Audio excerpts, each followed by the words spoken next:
Bonjour à tous. Dans cette capsule, nous allons étudier la fonction des mots dans la phrase. Une phrase se construit avec des mots qui ont différentes fonctions. Aujourd'hui, nous apprendrons à en distinguer 6. Le sujet, l'attribut du sujet, le COD, le COI, le COS et le complément d'agent. Commençons par le sujet. Le sujet est le mot ou groupe de mots dont on parle et avec lequel le verbe s'accorde. La plupart du temps, le sujet est un nom, un pronom, un groupe nominal, mais il peut aussi s'agir d'un verbe à l'infinitif ou d'une proposition.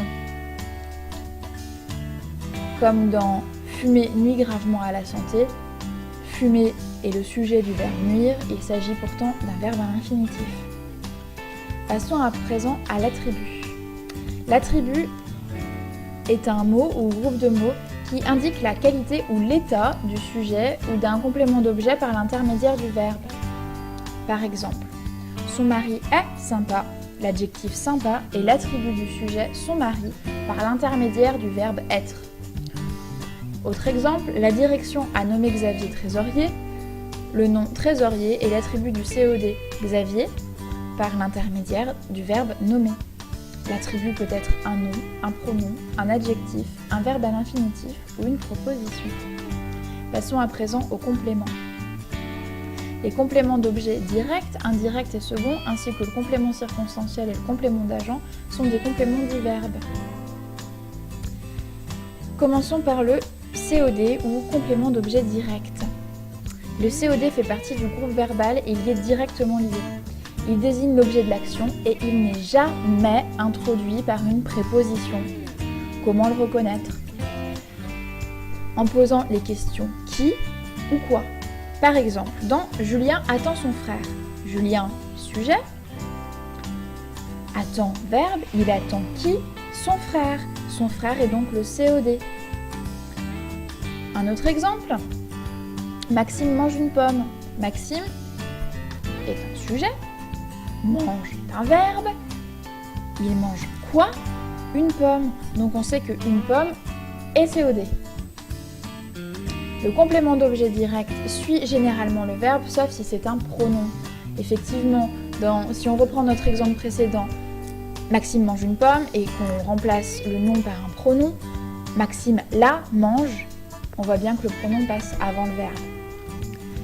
Le COD peut être un nom, un groupe nominal, un pronom, un verbe ou une proposition subordonnée. Passons à présent au complément d'objet indirect. Le complément d'objet indirect, ou COI, fait partie du groupe verbal. Il désigne l'objet de l'action, il suit généralement le verbe, mais il est introduit par une préposition. C'est pour ça qu'on dit qu'il est indirectement lié au verbe indirect. Comment le reconnaître? Le complément d'objet direct répond aux questions suivantes. Sujet plus verbe plus à qui, comme Maxime téléphone à son ami, Maxime téléphone à qui? À son ami, COI. Autre exemple, Virginie pense à ses vacances, Virginie sujet, pense verbe, à quoi? À ses vacances. Dans tous les cas, il y a toujours une préposition. De même avec la préposition de. Maxime parle de son frère, il parle de qui? De son frère, donc COI. Sa place dans la phrase, le complément d'objet indirect suit généralement le verbe, sauf si c'est un pronom, comme pour le COD. Il peut être un nom, un pronom, un infinitif ou une proposition subordonnée. La seule chose qu'il distingue du COD, c'est qu'il est introduit par une préposition. Passons à présent au COS, ou complément d'objet second. Le COS est en réalité un COI qui suit un COI ou un COD. Il n'est pas essentiel à la compréhension de la phrase et peut être supprimé. Il est lui aussi introduit par une préposition. Je donne un cours de mathématiques à mes élèves, par exemple.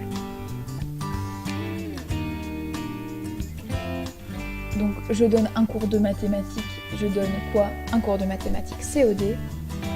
À qui? COS, puisqu'il y a déjà un complément d'objet.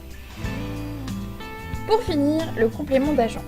Le complément d'agent est un complément du verbe qui n'apparaît qu'à la voix passive.